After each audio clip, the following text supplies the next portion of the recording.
Hey, you get out of my courtroom, boy. You don't belong here. Excuse me, just stupid? I have business here today. Trash like you doesn't belong in this building. Move. Quit wasting everyone's time. Let's take this outside. Size, have you ever watched a man's arrogance shatter the moment he realizes who he just put his hands on? Because you are about to. So, drop a like, leave a comment, and let me take you back to where this all began. The fog hadn't lifted yet when Owen Turner climbed the stone steps of the Bibb County Courthouse. 6:30 in the morning. The building sat like a bruise on the Mons skyline. Old brick, tall columns, a copper dome gone green with decades of rain and neglect. He carried a leather briefcase the color of tobacco. The stitching along the handle had come loose years ago, and the brass clasp stuck if you didn't press it just right. He'd bought it with his first paycheck as a public defender in Montgomery. 20 years of courtrooms, plea deals, and late nights, all of it pressed into the creases of that bag. His mother had asked him once why he didn't buy a new one. He told her the bag wasn't finished yet. Owen paused at the top step. He adjusted his charcoal vest, straightened his navy tie, and looked up at the entrance. Carved above the double doors, the words read, "Equal justice under law." The letters had faded. Someone had power washed the left side and quit halfway through, leaving the word justice bright and the rest dull. He smiled, just barely. Inside the lobby smelled like floor wax and old wood. His shoes echoed on the marble, each step clean and even, the walk of a man who measured things before he moved. The hallway stretched in both directions. Courtrooms to the left, administrative offices to the right. On the wall, a row of framed portraits hung in a straight line. Former judges, every face white, every frame the same dark oak. The last portrait had a brass plate that read 1987 to Clear's Throat, 2014. Next to it, a bare nail and a rectangle of paint slightly darker than the rest of the wall. Waiting. Owen found the bench outside courtroom 3B and sat down.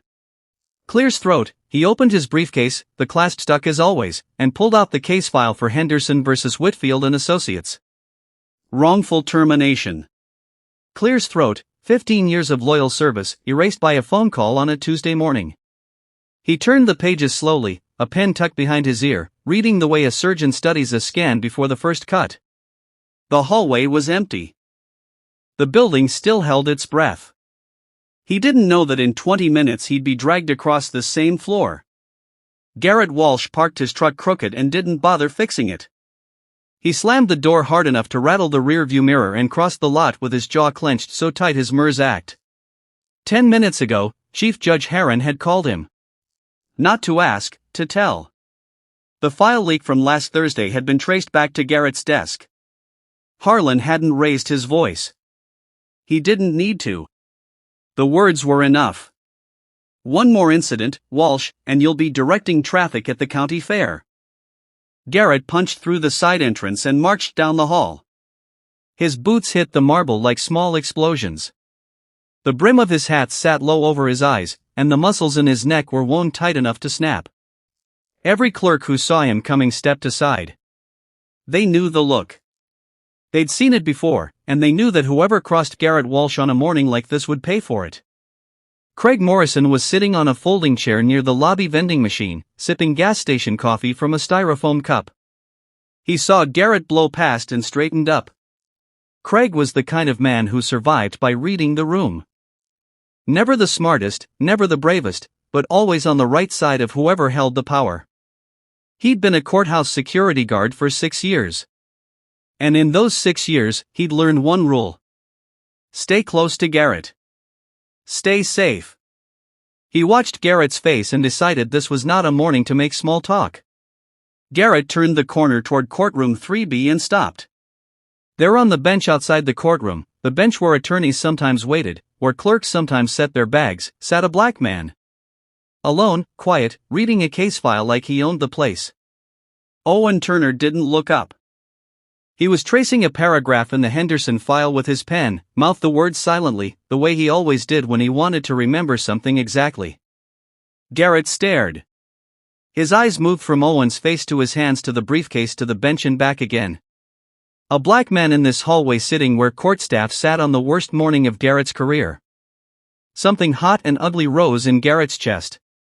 "Hey," he said. Owen didn't hear him or didn't respond fast enough. "Hey, louder now." Garrett walked toward the bench, his boots cracking on the marble. "You. What the hell do you think you're doing up here?" Owen looked up. His eyes were calm. The kind of calm that comes from having been yelled at before and knowing it would happen again. Clear his throat. "Good morning. I have business here today." "Business?" Garrett repeated the word like it tasted sour. He looked Owen up and down. The charcoal vest, the navy tie, the worn briefcase. None of it mattered.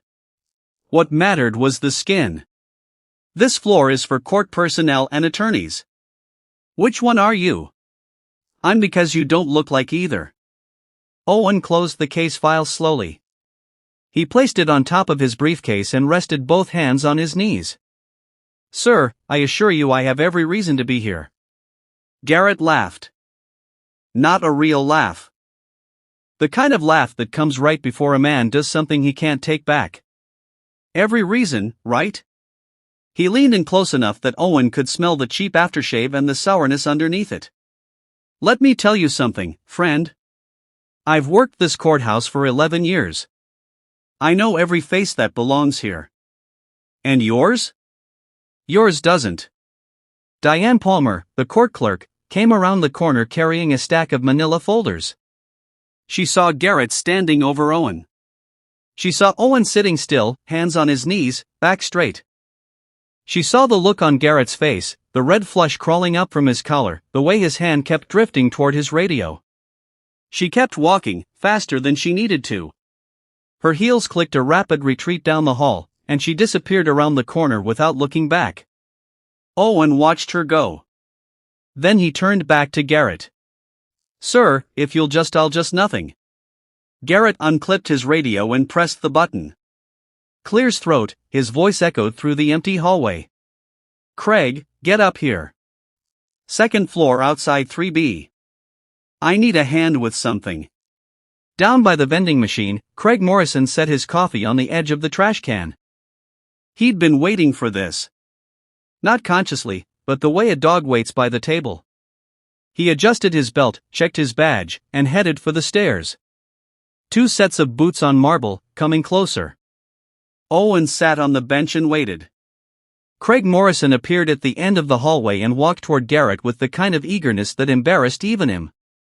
He hitched his belt, puffed his chest, and planted himself 2 feet behind Garrett's right shoulder, the loyal dog arriving on command. "What's the problem?" Craig asked, though he could already see the answer sitting on the bench. Garrett didn't look at Craig. He kept his eyes on Owen.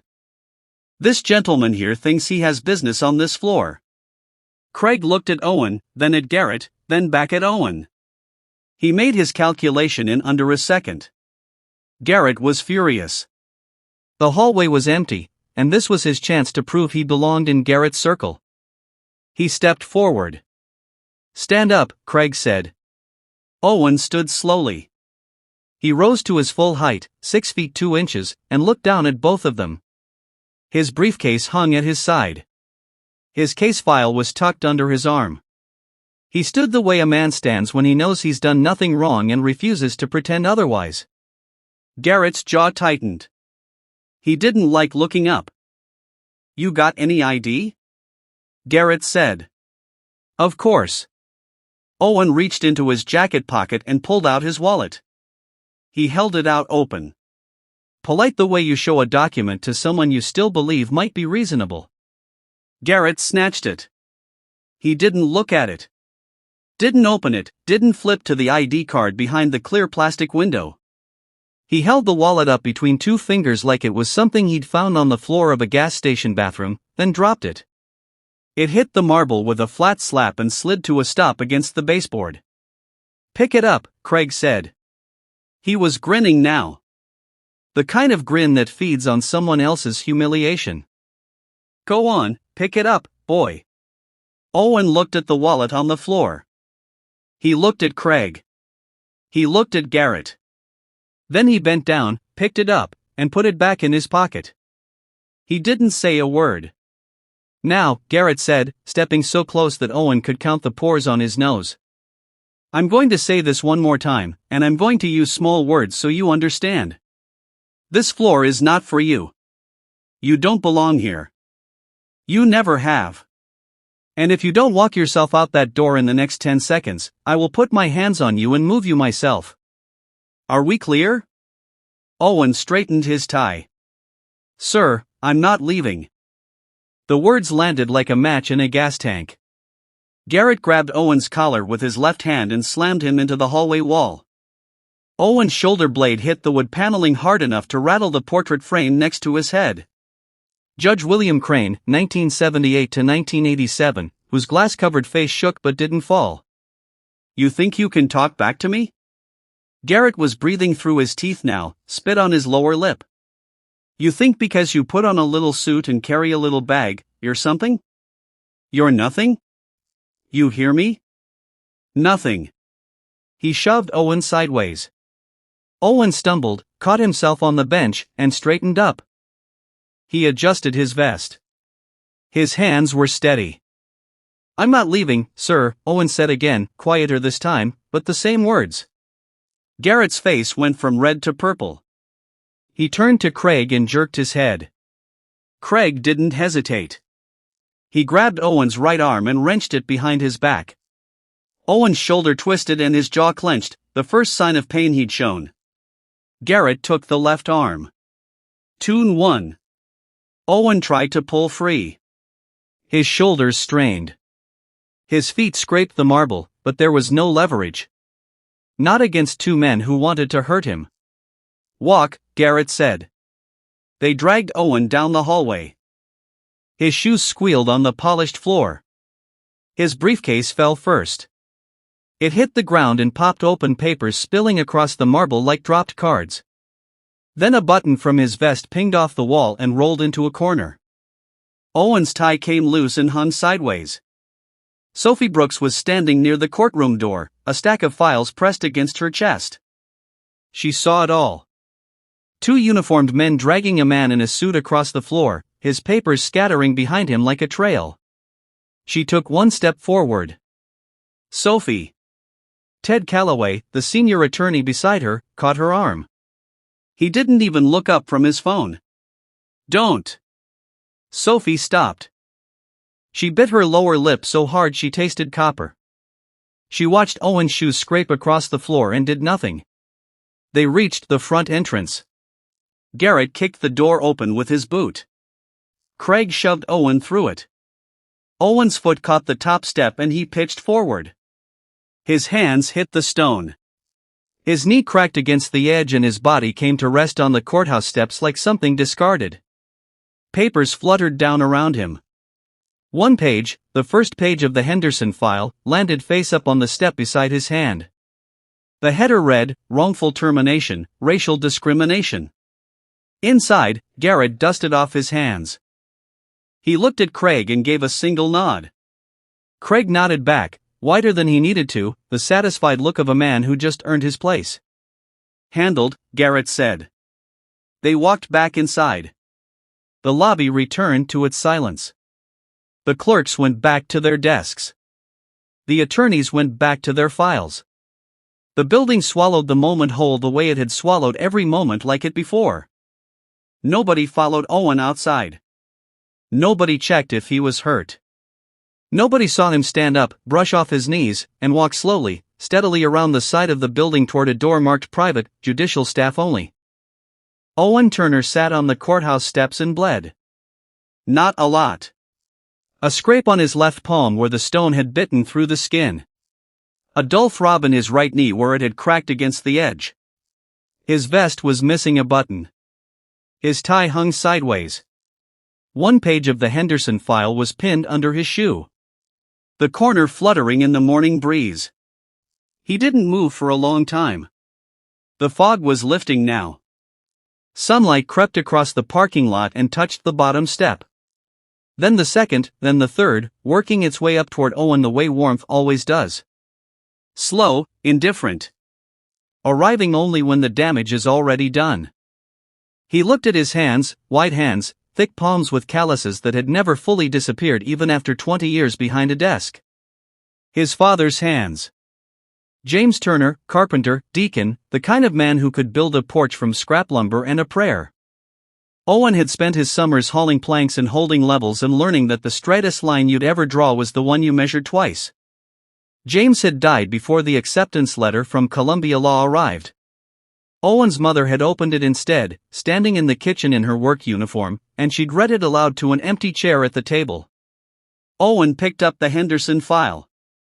Page by page, he gathered the sheets that had scattered across the steps. One had blown to the bottom of the staircase. He walked down, picked it up, walked back. Another had caught in the railing. He pulled it free, smoothed it flat against his thigh, and placed it in the stack.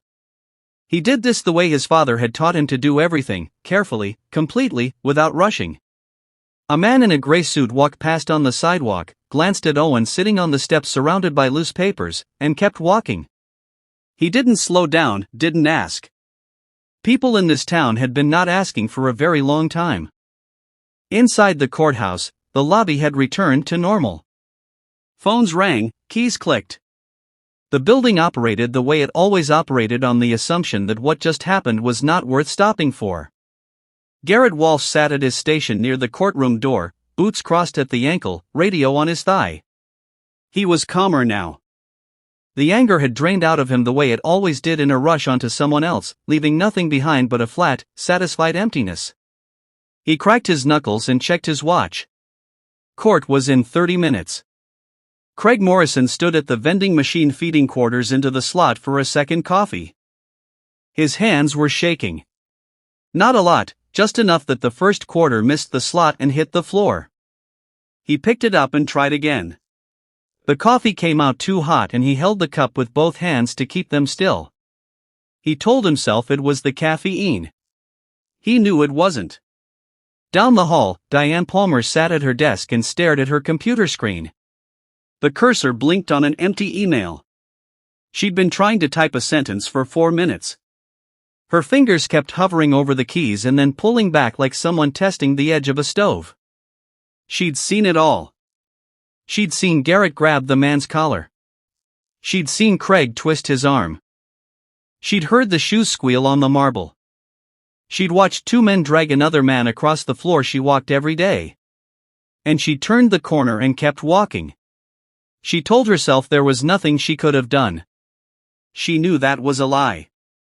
In the women's restroom on the first floor, Sophie Brooks gripped the edges of the porcelain sink and stared at herself in the mirror. Her blazer was buttoned wrong, the top button in the second hole, the way it sometimes went when she dressed in a hurry, and her hands couldn't keep up with her thoughts. Her eyes were red, but she hadn't cried. She was too angry to cry. She'd taken one step, and Ted had said her name, and she'd stopped. That was all it took. One word from a man who wasn't even looking up from his phone. Sophie. And she'd frozen like a first-year associate who still believed that silence was the price of survival.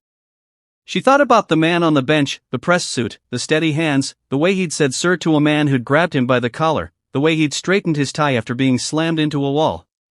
She splashed water on her face and left the restroom. She didn't know what to do with what she was feeling, so she did what she always did. She went back to her desk and opened a file. Outside, Owen finished gathering his papers. He slid them back into the briefcase. The clasp stuck as always, and he pressed it with his thumb until it clicked. He stood up, brushed the dust off both knees, checked his watch. Court was in 15 minutes. He didn't walk toward the parking lot. He didn't walk toward the street. He turned right and followed the narrow path along the side of the building, a path most people never noticed, lined with crepe myrtles that hadn't been trimmed in years. Branches scraping the brick wall like fingernails. At the end of the path, a steel door, a card reader with a small green light, a sign, private judicial staff only. Owen pulled his badge from his pocket, the badge Garrett hadn't bothered to look at. The badge that said in small black letters on a white background, Honel Owen J. Turner Circuit Court Judge. He swiped it. The light turned green. The lock clicked open. Owen stepped inside. The hallway behind the courtroom was nothing like the front of the building. No marble, no portraits, no polished wood, just a narrow corridor with fluorescent lights that buzzed like trapped insects and linoleum tiles the color of weak tea. This was the part of the courthouse the public never saw, where judges hung their coats and read their briefs in rooms that smelled like old carpet and coffee reheated twice. Owen walked it alone. His footsteps were softer here. The linoleum absorbed sound quietly and without complaint. He passed 2 doors with brass nameplates. Judge Harlan, Judge Whitmore. Both closed, both dark. The 3rd door was open. The nameplate was new. The screws still had shiny heads, not yet dulled by time or touch. Honorable Owen J. A. Turner, Circuit Court Judge. Owen stood in the doorway and looked at his name. He'd seen it on diplomas, on bar certificates, on business cards he'd handed to clients who couldn't afford to pay. But never on a door like this. A door with a lock and a room behind it that was his. Not borrowed, not shared, not temporary. He stepped inside. A wooden desk, a leather chair that had seen better decades, a bookshelf with nothing on it yet. On the desk, a legal pad, 2 pens, and a phone with a blinking red light. On the wall, a single window that looked out onto the parking lot where Garrett Walsh's truck sat parked crooked across 2 spaces. Owen set his briefcase on the desk and looked in the mirror on the closet door. The man looking back was not the man who'd climbed the courthouse steps an hour ago. This man had a scrape on his palm, dust on both knees, a missing button on his vest, and a tie hanging like a flag after the wind dies. His right shoulder ached where Craig had twisted his arm. His left collar was stretched where Garrett had grabbed it. Owen took off the vest, folded it, removed the tie. He moved slowly, not because he was tired, but because this was a moment he wanted to feel fully. He opened the closet. The robe hung on a wooden hanger, centered, pressed,